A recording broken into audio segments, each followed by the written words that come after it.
écoutez Radio Territoria, ou vous êtes sur Bâti Radio, et vous savez quoi? Eh ben, vous avez bien raison. Bienvenue sur le Réno Tour. C'est la 5e date de cette tournée dans le cadre du forum Réno Days, qui, pour rappel, notez-le sur vos petites tablettes, aura lieu les 7 et 8 octobre prochains. Ce sera à Paris Expo, porte de Versailles. Aujourd'hui, nous sommes à Lyon, dans un lieu qu'on va dire vraiment symbolique de la transformation. Ça s'appelle la Sucrière. C'est un ancien entrepôt industriel des années 30, réhabilité en un espace culturel et événementiel. Cadre parfait, en fait, pour évoquer la rénovation, l'innovation, la transition au cœur du quartier Confluence, lui-même un modèle de mutation urbaine. Cette 3e table ronde, elle est consacrée justement aux solutions innovantes, aux cas pratiques et retour sur expérience. 4 invités autour de moi pour cette table ronde. Fabien Vigier, bonjour. Bonjour. Référent technique et pédagogique chez Dorémy, bienvenue. À vos côtés, Cyril Delamour, bonjour. Bonjour. Chef de marché isolation et étanchéité à l'air chez Ediliance, bienvenue. Également à mes côtés, Delphine Dana-Condamin, bonjour. Bonjour. Directrice générale Point P Auvergne-Rhône-Alpes, bienvenue à vous. Et puis David Corgier, expert technique de la solution Ampère chez Manuslu, bienvenue. Bonjour, merci. Et bienvenue et merci à tous les 4 encore une fois de répondre à mes questions. Justement, la première d'entre elles, je la pose évidemment sur chacune de ces tables rondes. Comment est-ce qu'on fait pour accélérer cette massification de la rénovation énergétique d'ampleur? David Corgier, vous avez la parole. Alors, bon, on va essayer de pas trop répéter ce qui a été dit préalablement. Aujourd'hui, là, je suis là pour présenter une solution qui est une solution de mutualisation des connaissances acquises et disponibles sur des projets de rénovation. Il faut juste mettre en perspective que moi, je travaille sur le bâtiment que seulement depuis 20 ans, donc je suis tout jeune dans le secteur des bâtiments. Et il y a 20 ans, il y avait 1% de l'activité qui était dédiée à la rénovation, 99% construction neuve. Donc imaginez que les gens qui ont pratiqué depuis 25-30 ans n'avaient pas d'expérience sur la rénovation, et donc c'est quelque chose qui est nouveau, c'est un champ nouveau, alors qu'il y a 300 ans, il fallait savoir qu'il y avait 95% de rénovation, on entretenait les bâtiments et on construisait pratiquement rien. Donc on a un déficit de connaissances, et une des pistes d'amélioration, une massification, c'est de partager les connaissances sur des retours d'expérience. Et on y reviendra évidemment tout à l'heure. Delphine, votre avis sur la question? Alors moi, je représente l'entreprise Point P, qui est une entreprise donc de négoce en matériaux, mais on a vocation depuis plusieurs années désormais d'accompagner nos clients artisans en particulier vers ce chemin qui est un vrai chemin de la rénovation énergétique. Il y a 900 points de vente Point P en France, il y en a une centaine en région Rhône-Alpes. On a 30 000 clients artisans dans notre base en région Rhône-Alpes et notre vocation, c'est vraiment de démocratiser, démystifier et accompagner les clients artisans vers cette rénovation énergétique. Et c'est comme ça, donc, en répondant à ces questions-là, qu'on accélère la massification. Pas mal d'initiatives. Hein, on y reviendra tout à l'heure. On y reviendra, mais effectivement, et de la formation, et de l'innovation, et de l'accompagnement vers des certifications RGE, et de la mise en main d'outils qui démocratisent, simplifient. On a beaucoup parlé de complexité. L'idée aujourd'hui, c'est vraiment d'arriver à simplifier, pas à l'excès, mais à simplifier pour rendre cette rénovation énergétique accessible au plus grand nombre. Et compréhensible aussi. Et compréhensible. Là aussi, il y a des sujets. Fabien Vigier, même chose, même question. Comment est-ce qu'on accélère cette massification? Chez Dorémy, nous, on a décidé d'être dans le concret et dans le pratique, c'est-à-dire qu'on les fait, ces rénovations. Et pour les accélérer, c'est d'aller viser directement un niveau de performance le plus haut possible. Et pourquoi pas le BBC tout de suite, c'est ce qu'on fait sur les rénovations de maisons individuelles. Et c'est justement de montrer après que nos solutions, les méthodes existent pour y arriver et réussir à convaincre tous les acteurs de la chaîne que c'est possible. Et donc notre but, c'est aussi d'accompagner justement tous ces acteurs-là, des distributeurs, des artisans, évidemment des propriétaires de maisons, à ce que la rénovation performante soit possible et accessible réellement à tous. Cyril Delamour, comment est-ce qu'on fait pour cette accélération de la massification? Bon, on l'a bien entendu dans tous les discours qui ont été évoqués, effectivement c'est une affaire de tous. Et effectivement, l'accompagnement passe aussi par là. Et pour Ediliance, c'est aussi un enjeu important d'accompagner nos clients sur la rénovation et sur des gestes qu'ils font déjà au quotidien et qui pourraient faire autrement pour faire mieux. Parce que rénover, c'est bien, mais il faut bien faire les choses. Alors, historiquement, Ediliance, c'était une entreprise de la tuile terre cuite, c'est ça? Alors tout à fait, Ediliance, on est une marque de référence depuis plus de 200 ans maintenant sur le marché français, où on est fabricant de tuiles, et à travers nos gammes de produits, on a 7 gammes, qui sont différentes gammes de produits à travers de la rénovation énergétique, en passant par l'étanchéité à l'air et à l'eau, un point essentiel dans une rénovation performante, et également l'isolation, le photovoltaïque, et sans oublier bien sûr la terre cuite qui vient couvrir nos toitures. Nous, on est vraiment spécialisé dans le domaine de la couverture et de la toiture en pente. Ouais, avec des solutions complètes, innovantes, notamment pour ça. Vous avez lancé d'ailleurs un programme R&D pour identifier ce qui fait vraiment la performance d'une toiture rénovée. Qu'est-ce qu'il en est ressorti? Alors, effectivement, on a lancé un programme de recherche et développement, parce que quand on veut rénover, on avait à cœur pour Ediliance, après 200 ans, de comprendre comment fonctionnait une toiture. Donc j'ai mené avec mon collègue Raphaël ce projet-là, et on s'est dit, c'est simple, ça fait 200 ans qu'on fait des toitures, on connaît bien la toiture. Bon, on a été un peu surpris des retours de nos collègues, parce que le fonctionnement d'une toiture, c'est pas si simple, mais c'est quand même la toiture qui est au cœur de l'enveloppe du bâtiment, donc ça fait partie de la rénovation performante du bâti. Et à travers ça, on a dû effectivement travailler avec un centre de recherche qui est au CEA, au Bourget-du-Lac, et un bureau d'études Wigwam, qui est basé sur Nantes et Paris. On a travaillé sur des simulations pour comprendre en fait le fonctionnement de l'ensemble des composants de la toiture, pour savoir quel était l'impact et l'influence des éléments les uns par rapport aux autres. Et à l'issue de ça, on a été jusqu'à l'échelle 1. On a 2 maisons qui tournent maintenant depuis 2 ans sur le Bourget-du-Lac, où on a pu effectivement comprendre le fonctionnement, et on a identifié 5 piliers essentiels à la rénovation performante, en tout cas de la toiture, qui sont, on ne peut pas rénover sans isoler, donc l'isolation, l'étanchéité à l'air et à l'eau, qui vient encapsuler l'isolant, qui permet d'optimiser ses performances, la ventilation de la toiture. Alors je ne parle pas de la ventilation de l'habitat, ne pas confondre avec la ventilation de la toiture, donc entre l'écran de sous-toiture et la tuile, qui permet de pérenniser la toiture, et la couleur de la tuile en elle-même, qui va pouvoir optimiser les performances, ou en tout cas limiter les apports de chaleur en été, on en parlait tout à l'heure, dans certains cas de figure, dans certains cas de rénovation. Et la cerise sur le gâteau, une fois qu'on a fait tout ça, on a une toiture qui est performante, on va pouvoir ajouter du photovoltaïque pour pouvoir venir compenser le reste à charge. On en parlait aussi également de toute la partie reste à charge. N'hésitez pas à parler un petit peu plus fort, parce que je suis un petit peu dur de la feuille, c'est comme ça. Et voilà. Juste peut-être, je voulais vous faire intervenir sur une toiture rénovée. Vous avez mis en place de la tuile solaire en terre cuite, intégrée au bâti. Comment ça fonctionne, ça? Alors, on a développé depuis plus de 30 ans une tuile terre cuite, sur lesquelles on est venu intégrer des panneaux solaires. Et donc, c'est 2 tuiles mécaniques, classiques, qu'on va venir intégrer dans la toiture. Donc à la place de mettre une tuile terre cuite, donc ça fonctionne comme un panneau solaire classique. On va venir raccorder et ensuite faire le raccordement des cellules photovoltaïques les unes aux autres et raccorder sur un onduleur. Et c'est quoi l'avantage? L'avantage, c'est qu'on reste sur un produit qui reste dans le métier du couvreur. Notre métier, c'est la tuile, comme je le disais en tout premier lieu. Donc l'objectif, c'est qu'il ne pleuve pas dans la maison. Donc le travail de l'étanchéité, de la complexité de la toiture, ça reste notre métier premier, et la pérennité de l'ouvrage, bien entendu, dans le temps. Et ça reste une solution qui est très simple et aussi qui est évolutive. C'est-à-dire que si vous démarrez sur un ménage, un couple, et au fur et à mesure des années, vous avez plusieurs personnes, donc forcément les consommations augmentent, vous enlevez une tuile et vous remplacez par une tuile photovoltaïque. Donc l'adaptabilité du système aussi est très importante dans ce système-là.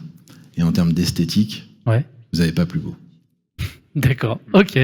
Fabien Vigier, en quelques mots, Dorémy, on rappelle ce que vous êtes au quotidien et pourquoi vous prenez finalement une rénovation énergétique performante et d'ampleur. Alors, nous sommes une entreprise privée qui est spécialisée dans la rénovation performante des maisons individuelles historiquement, parce que on a rappelé tout à l'heure les chiffres sur les besoins de rénovation, et on s'est dit que c'était vraiment un angle aujourd'hui qui était, à l'époque, quand Dorémy s'est créé, qui était encore assez peu exploité. Et donc on a mis en place un dispositif et une méthodologie pour aller rénover les maisons de façon globale et complète depuis depuis 10 ans. On n'a pas attendu la réno d'ampleur pour le faire. Au contraire, on espère on a un peu incité les choses et pour amener donc les rénovations de maisons au niveau BBC tout de suite. Pour ça, on s'est structuré autour de trois pôles parce qu'on a besoin d'accompagner beaucoup d'acteurs. On a un pôle R&D qui va travailler sur des études de fond sur la rénovation performante, des études qu'on peut mener avec d'autres partenaires, pour l'ADEME notamment, ça peut être avec des fabricants également. Un pôle formation qui reste toujours un pôle fort chez Doremi pour accompagner tous les acteurs et notamment les artisans, parce que c'est quand même eux qui font la rénovation à la fin, donc c'est avec eux qu'il faut travailler pour atteindre le niveau de performance qu'on vise au final. Et un pôle travaux, où là on rentre vraiment dans le concret des gens et de leur rénovation pour amener leur maison à un niveau de confort qui est vraiment essentiel pour eux, à un niveau de réduction des consommations au maximum. On réduit en moyenne de 75 à 80% les consommations d'énergie dans nos rénovations. Et puis, assurer que les rénovations n'abîment pas le bâti. Donc, travailler avec les artisans sur ces sujets-là pour que, même si on a des bouquets de travaux, la conception soit vraiment avancée avec les artisans pour ne pas faire de bêtises sur ces rénovations-là. Et apporter une qualité d'air finale aussi et participer à la santé des habitants sans aujourd'hui rester cloisonné entre différents corps de métier qui interviennent sans trop se discuter. Nous, on est là pour les coordonner. Alors, vous parliez d'études, c'est ça qui est intéressant aussi, et pour rester un petit peu dans le concret, quoi. Vous avez mené une étude de suivi sur 80 maisons, c'est ça, rénovées pendant 2 ans. C'est quoi les enseignements que vous en avez tirés? Alors effectivement, le pôle recherche et développement a eu la curiosité et l'honnêteté. On a aussi cette honnêteté d'esprit de vouloir aller voir, une fois qu'on a fait les rénovations, est-ce que effectivement ça répond? On parlait de certification tout à l'heure, on a poussé le curseur encore un peu plus loin. Donc on est allé faire une étude en suivi des consommations de ces rénovations qu'on avait pu faire. Donc on a sélectionné 80 rénovations qui avaient été faites sur les 2 dernières années. Où ça? Sur tout le territoire? Sur tout le territoire. D'accord. Donc on est un peu sur toute la France. Sur le bassin du Rhône, on en a une dizaine sur les 80. Ok. Et donc le résultat alors? Et donc le résultat, plutôt assez surpris dans le bon sens. C'est-à-dire qu'on vise le BBC, c'est-à-dire les étiquettes A ou B, donc un niveau de consommation d'énergie qui est de 50 kWh par mètre carré par an. Et la moyenne qu'on obtient nationalement sur ces 80 maisons-là est à 37 kWh par mètre carré par an. Ah oui, donc vous êtes carrément en dessous du seuil. On est carrément en dessous du seuil qu'on s'était fixé, qu'on avait promis à nos propriétaires de maisons. Donc ça conforte effectivement le fait que notre méthode fonctionne. Justement, comment est-ce qu'on parvient à un tel résultat? Eh bien, on parvient à ce résultat-là quand on fixe déjà les bons critères au départ sur les performances à mettre en œuvre avec les matériaux et les équipements. Mais c'est surtout important aussi de faire travailler les artisans de façon coordonnée entre eux et les faire réfléchir entre eux à quelles sont leurs interfaces, quels sont comment ils arrivent à se coordonner sur le chantier pour ne pas faire de bêtises d'un lot sur un autre. Donc il y a vraiment un travail de conception avec les artisans, et puis on les accompagne aussi sur le chantier pour les aider à continuer à faire bien et puis un peu mieux que ce qu'ils ont peut-être l'habitude à faire par ailleurs. Donc on pousse un peu les curseurs de tout le monde dans une démarche d'amélioration de la qualité. Et ça fonctionne. Et la preuve, c'est que ça fonctionne, ouais. Et ça fonctionne. David Corgier, expert technique de la solution Ampère chez Manaslu. On rappelle ce que vous faites concrètement et puis on parle après de la solution. Alors, au quotidien, Manaslu, déjà, on a une petite histoire. Ça fait 16 ans qu'on existe et avant, j'étais salarié du CEA où vous faites des manips sur vos toitures. Et on a créé cette société pour faire de l'assistance à maîtrise d'ouvrage pour la garantie du résultat en exploitation. On nous a appris, après un anglo-saxon nous a appris que ça s'appelait le commissioning. Donc en fait, on met une démarche qualité, un petit peu comme vous faites en Doremi, mais on le fait pas pour des particuliers, pour des petites opérations, mais pour des grosses opérations en neuf et en rénovation. Et ce qu'on a constaté, c'est que déjà, nous, on essaye, comme vous le faites, de valider par le retour du terrain. Donc si on veut du retour du terrain, il faut faire du monitoring. On a des méthodologies, des outils pour récupérer les datas, les traiter et en tirer des conclusions objectives. C'est important, c'est de ne pas seulement dire que ça réussit, on peut croiser l'échec. Et le deuxième point, c'est qu'on s'est rendu compte qu'il n'y avait aucun outil de simulation qui donnait le résultat. Vous pouvez faire les simulations dynamiques que vous voulez avec les outils du commerce, vous n'aurez jamais le bon résultat. Donc on développe également nos outils de modélisation, de simulation, pour être le moins faux possible afin de prévoir les résultats en exploitation. Alors justement, il y a la solution Ampère, c'est un outil numérique qui a été conçu avec Grenoble-Alpes Métropole. Ça apporte quoi concrètement cette plateforme aux acteurs de la rénovation? C'est quoi l'objectif en fait initial? Et puis qu'est-ce que ça donne en termes de résultats? Ça fait beaucoup de questions, je sais. Alors déjà, c'est un contexte, c'est que la plateforme Ampère est dédiée à un territoire qui sont les Villeneuve de Grenoble, c'est-à-dire l'Arlequin à Grenoble et les Villeneuve qui sont à Échirolles, la ZUP d'Échirolles. C'est un petit patrimoine de plus de 1000 logements chaque fois. Et on a attaqué les projets de rénovation il y a simplement 14 ans. Donc depuis 14 ans, il y a l'idée de rénovation. On a livré les premières opérations rénovation en 2015. Et notre but ultime, c'est de capitaliser sur le retour d'expérience et ne pas refaire les mêmes erreurs alors qu'on a les mêmes signatures architecturales, les mêmes problématiques. Donc cette plateforme qui est numérique, pour pouvoir déployer et partager sans qu'il y ait quelqu'un qui court partout à toujours essayer d'expliquer et de former les gens et les informer, c'est mettre les bonnes pratiques, les bons résultats sur les critères. Donc on a entendu parler de bons critères, de bonnes pratiques. En fait, c'est identifier où on a des risques et informer, former, apporter les connaissances pour avoir les mesures préventives pour ne pas répéter des erreurs sur le traitement des ponts thermiques, sur comment on traite l'étanchéité à l'air en rénovation. Alors le nouveau sujet, c'est de se dire on a de l'amiante, on garde le bâti ancien, comment on fait pour traiter l'étanchéité à l'air avec le bon produit, de la bonne manière, etc. Donc c'est faire monter, apporter les connaissances, mutualiser les connaissances, des retours d'expérience pour des acteurs qui sont des maîtrises d'œuvre qui n'ont pas cette connaissance. Parce qu'en fait, on a eu turnover, vous avez chez les bureaux d'études, les architectes, les gens passent, mais il y en a très peu qui restent. Donc même s'ils ont fait la même opération il y a 10 ans, en fait, c'est le même nom d'agence, mais c'est pas le même acteur, donc vous n'avez pas ce retour d'expérience qui est exploitable en interne. Donc là, on essaie de mettre à disposition ces connaissances pour ne pas répéter les mêmes erreurs toujours. Et vous arrivez, j'imagine, à mesurer l'impact de votre plateforme? Alors, on travaille d'une manière avec la métropole de Grenoble, c'est qu'en fait, je continue d'analyser les pièces de conception et j'identifie où l'acteur n'a pas pris connaissance de la bonne pratique et je le renvoie, je le tag et je lui dis va voir là, c'est pas bon. Et en fait, ça permet quand même aux gens de prendre conscience qu'ils sont pas allés lire. Voilà. Donc, en phase de conception, c'est comme ça. Et on va faire la même chose sur les phases chantiers où on a plusieurs copropriétés du plan de sauvegarde qui sont en train de démarrer les chantiers d'ici 6 mois avec des entreprises générales sur lesquelles il va bien falloir être soigneux pour le respect des bonnes pratiques. Et comment ça se passe? C'est ergonomique? J'ai vu que vous alliez utiliser bientôt du motion design pour vos tests de connaissances. C'est accessible? C'est facile pour les personnes qui en ont l'usage? Alors, on a commencé à lancer ce projet en 2020. Voilà, les développements.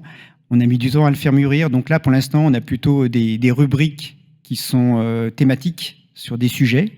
Et à la fin de chaque sujet, donc on a du texte, des images, et ensuite, en fait, on peut avoir un quiz, si les gens veulent faire le quiz. La grosse problématique, c'est que les gens n'ont pas le temps de lire. C'est bien clair, hein, vous avez plus de 10 lignes, ça commence à être compliqué. Donc là, on est en train de passer à une autre étape, c'est faire des petites vidéos didactiques pour essayer de convertir les gens, surtout avec les jeunes générations qui ont l'habitude de voir beaucoup de vidéos et pas beaucoup de lectures.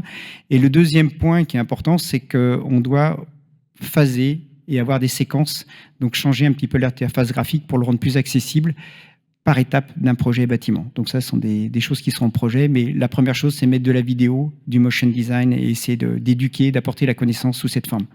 Vous me disiez d'ailleurs, en préparant cette table ronde, que c'était souvent les architectes qui utilisaient le plus la plateforme, car ils voulaient apprendre. Ça révèle quoi finalement des besoins réels sur le terrain?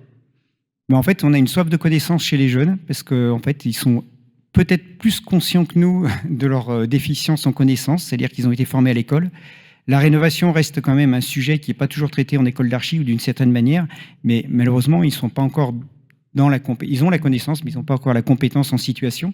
Donc, il faut qu'ils mettent à profit tout ça. Donc, les apports sont bien appréciés de ces gens-là. On a eu plus de difficultés avec des gens qui étaient plutôt passés 45-50 ans.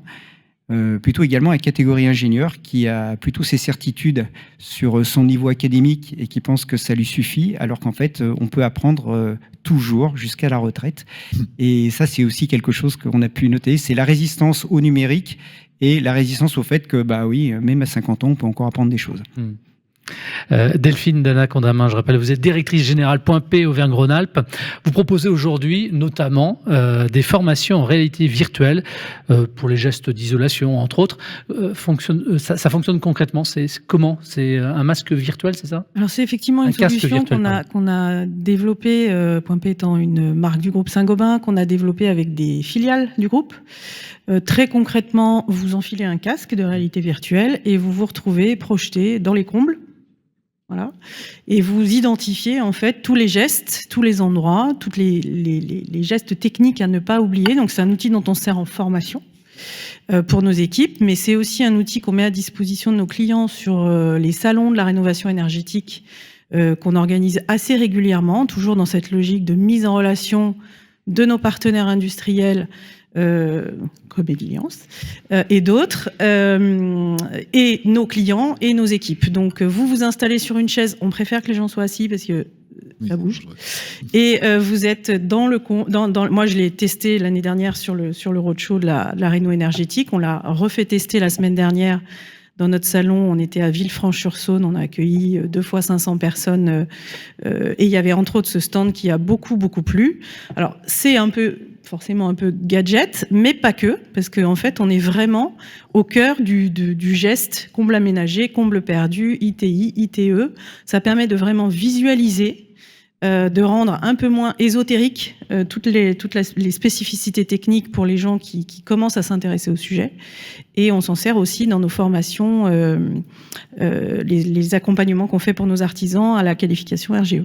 Alors, on parlait d'outils numériques tout à l'heure avec vous, et on parlait donc de votre solution. Avec Caprénov, vous avez mis au point aussi un outil numérique qui centralise diagnostic, c'est ça, et audit. Oui. Alors, ça fonctionne comment concrètement ça aussi ? Caprénov, c'est un outil qui n'est pas tout jeune, hein, il est de 2015. Et on a eu de cesse que de le développer et que de le rendre de plus en plus ergonomique et de plus en plus facile d'accès. Caprénov, c'est un outil, c'est un logiciel de simulation finalement de rénovation énergétique accessible sur une tablette, sur un PC ou même sur un smartphone. Et en 30 minutes, vous allez, avec l'aide d'un professionnel, analyser en fait les déperditions thermiques de votre logement, identifier votre classe énergétique, simuler 3 scénarios de travaux et à l'aide de cet outil, pouvoir identifier le saut de classe que vous allez faire et on va jusqu'aux aides. Alors effectivement, quelqu'un tout à l'heure, je crois que c'est le monsieur de Observe qui parlait de la complexité des aides. Avec cet outil, on va jusqu'à simuler des aides connues nationalement, mais aussi local. Toute la myriade d'aides qu'on a en local, ça fait le pont avec près de 2000 aides locales, qu'elles soient communales, voilà, communauté de communes, etc. Enfin, tout ce qu'on connaît autour de tout ça. Et c'est un outil qui, pareil, a une vraie vocation de simplifier, de rendre accessible et de visualiser où sont mes déperditions et quels travaux je dois prioritairement engager selon 3 scénarios différents. Et vous avez répertorié les 2000 aides ? Oui. D'accord, mais comment est-ce qu'on fait pour s'y retrouver ? Ah ben, on fait beaucoup de recherches avec l'ANA, avec tous les organismes qui les répertorient, et on les rentre dans l'outil et on les maintient surtout parce que ça bouge. Et il suffit de rentrer votre code postal pour avoir accès directement à toutes les aides qui sont associées à votre logement et à votre lieu d'habitation. Alors, évidemment, oui. En fonction de vos ressources également. Évidemment. Chez Point P aussi, on parle d'innovation avec des matériaux innovants et durables, comme la terre crue, avec l'offre Terlian. Là aussi, on peut en dire quelques mots rapidement ? Alors, c'est pas de la terre crue, c'est de la terre d'excavation stabilisée. Ouais. Et c'est important, parce que j'ai été briefée pas plus tard que ce matin sur la différence. c'est quoi la Et c'est différence ? important, la différence est importante. La différence, c'est que la terre stabilisée, c'est une terre qui est beaucoup moins sensible à l'humidité que la terre crue, qui peut se déliter quand elle est exposée ou plongée dans l'eau. Le procédé Terlian, c'est un procédé extrêmement innovant, et à la fois qui s'appuie sur, je souriais par rapport au fait qu'on est parfois en retour en arrière, hein, c'est construire en terre, on n'a quand même pas inventé grand-chose quand on se parle de construire ou de rénover en terre. Donc c'est un processus qui vise à réutiliser des terres d'excavation. On y adjoint un liant bas carbone, procédé breveté Saint-Gobain, et ensuite on peut soit la projeter sur une ossature bois-paille, soit en faire des carreaux de terre et s'en servir pour de l'ITI. Voilà. Et on met ça en œuvre. C'est extrêmement performant du point de vue de la perspirance, c'est extrêmement performant aussi du point de vue du confort d'été et d'hiver, et aussi du point de vue des économies d'énergie, puisque c'est presque 30% d'économies d'énergie, quasiment plus besoin de climatisation l'été et un peu de chauffage l'hiver. Donc c'est vraiment un procédé dont on est hyper fier parce que ça commence à arriver, hein, on commence à en mettre dans nos points de vente. On a signé un chantier il n'y a pas très longtemps de surélévation dans l'école Albert Camus de Villeurbanne, où on va travailler avec 3 artisans qui vont à la fois monter la surélévation en bois, installer la paille et projeter la terre. Ben voilà, un exemple concret en plus sur le territoire. Cyril Delamour, monogeste ou rénovation globale, comment est-ce qu'une intervention sur la toiture peut s'intégrer intelligemment dans un parcours de rénovation peut-être un peu plus large ? Alors vous l'avez compris, hein, on vend beaucoup de tuiles, Ouais. et j'entendais effectivement rénovation globale tout à l'heure. Donc nous, on a beaucoup d'artisans qui aujourd'hui, quand ils interviennent sur leur toiture, ils sont souvent là pour rénover la toiture. En règle générale, quand on doit rénover sa toiture, c'est pas un geste que l'on fait de gaieté de cœur, c'est qu'on n'a pas vraiment le choix. Et ça s'inscrit pas souvent dans un processus de rénovation globale et performante. Donc c'est pour ça que je parlais tout à l'heure d'accompagnement de nos clients sur la rénovation de toiture, les accompagner et leur expliquer. C'est comme ça qu'on a pu faire le premier salon Rénoday en 2023, c'est bien ça que vous avez dit tout à l'heure ? Oui. Ouais, oui. En association avec Dorémy, sur lesquels, quand on a discuté en tant que spécialiste de la toiture, spécialiste de la rénovation performante, on s'est dit, effectivement, il y a des gestes que l'on peut prévoir en amont, si on anticipe une rénovation plus tard en ITI par l'extérieur, ou ITE, pardon, par l'extérieur, que l'on peut anticiper en rénovant la toiture.